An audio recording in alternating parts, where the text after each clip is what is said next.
California Democratic legislative leaders and Governor Gavin Newsom announced they're expanding their current special legislative session to protect California from Donald Trump to now also focus on recovery and emergency response to those LA wildfires. The new special legislative session proposal for LA includes $2.5 billion to help with emergency response, help schools rebuild, and increase wildfire preparedness in the area. $1 billion of that money would come from the state's emergency funds. The other $1.5 billion would come from the climate bond voters passed in November that was known as Proposition 4. The state legislature is expecting the Trump administration to reimburse these costs. Now, the first hearing on this proposal is scheduled for tomorrow afternoon in the state Senate. Now, this also comes as California lawmakers prepare to earmark $50 million to prepare for the incoming Donald Trump administration. Half of that money would go to the California Department of Justice to prepare for legal battles.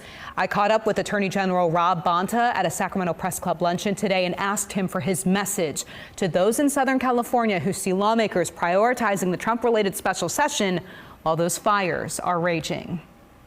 What is your message to Southern Californians who see the activity up here around the special session, still prioritizing, still trying to do it before Trump takes office, while this very active scene is unfolding? We walk and we chew gum at the same time.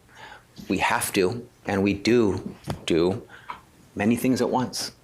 And if we stopped everything to do one thing, there are a lot of things that are important that wouldn't get done.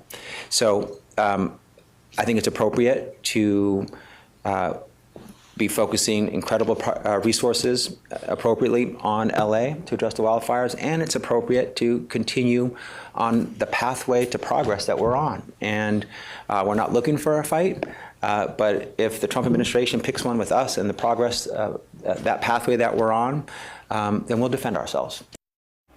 Now, the first hearing on the Trump-related proposals was actually scheduled for tomorrow, Tuesday morning, but they have been postponed until further notice. The chairman of the committee that was going to hear that proposal, Assemblyman Jesse Gabriel, he represents a part of Southern California that's currently on fire.